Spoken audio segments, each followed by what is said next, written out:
அனைவருக்கும் வணக்கம். பித்தம், தலை சுற்றல் சிறந்த க்ரீன் சட்னி எப்படி பண்ணலான்னு பார்க்கலாம். இது உடம்புக்கு ரொம்பவே நல்லது.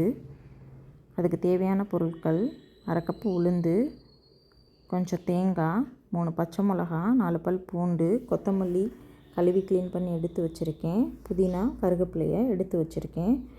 வாணலி அடுப்பில் வச்சு 2 ஸ்பூன் எண்ணெய் விட்டுக்கோங்க. எண்ணெய் சூடாகட்டும்.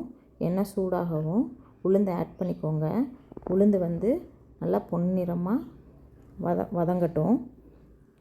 நம்ம சேனலை சப்ஸ்கிரைப் பண்ணாதவங்க சப்ஸ்கிரைப் பண்ணிக்கோங்க. பக்கத்தில் இருக்க பெல் பட்டனையும் கிளிக் பண்ணிக்கோங்க. உளுந்தை நல்லா பொன்னிறமாக வதக்கி விடுங்க.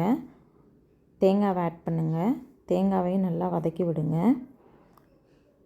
நல்லா வதங்கட்டும் எண்ணெயிலேயும். இப்போ 4 பல் பூண்டு ஆட் பண்ணுங்கள். அதையும் நல்லா வதக்கி விடுங்க. எண்ணெயிலேயே நல்லா வதங்கினா டேஸ்ட்டு ரொம்ப நல்லாயிருக்கும். இப்போ 3 பச்சை மிளகாயை ஆட் பண்ணிக்கோங்க. நல்லா எண்ணெயிலேயே சுருள வதங்க நல்லா இருக்குங்க. டேஸ்ட்டும் ரொம்ப சூப்பராக இருக்கும். க்ளீன் பண்ணி வச்சுருக்க புதினாவை ஆட் பண்ணிக்கலாம். புதினாவை ஆட் பண்ணிவிட்டு நல்லா கிளறி விடுங்க.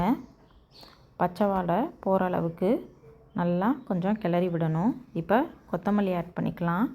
கொத்தமல்லியையும் ஆட் பண்ணிவிட்டு நல்லா சுருள வதக்கி விடுங்க. நல்லா வதங்கினா தான் சட்னி ரொம்பவே டேஸ்ட்டாக இருக்கும். இப்போ க்ளீன் பண்ணி வச்சுருக்க கருவேப்பிலையும் ஆட் பண்ணிக்கலாம். இதையும் கொஞ்சம் நல்லா சுருள வதக்குங்க. அரை நெல்லிக்காய் சைஸ் புளியை ஆட் பண்ணிக்கலாம். நல்லா வதக்கி வச்சுக்கலாம். மிக்ஸி ஜாரில் சேர்த்து கொஞ்சம் உப்பு ஆட் பண்ணிக்கலாம். சட்னிக்கு தாளிச்சிக்கலாங்க. சட்னியை அரைச்சி எடுத்துகிட்டு வந்துட்டேன்.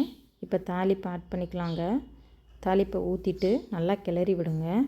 சட்னி உங்களுக்கு ரொம்ப கெட்டியாக இருக்குன்னா கொஞ்சம் தண்ணி விட்டு கிளறிக்கோங்க. தோசை, இட்லிக்கெலாம் வச்சு சாப்பிடுங்க. ரொம்பவே சூப்பராக இருக்கும். லெமன் சாதத்துக்கு துவையலாக சாப்பிடுங்க. ரொம்ப நல்லாயிருக்கும். அடுத்த வீடியோவில் பார்க்கலாங்க. நன்றி.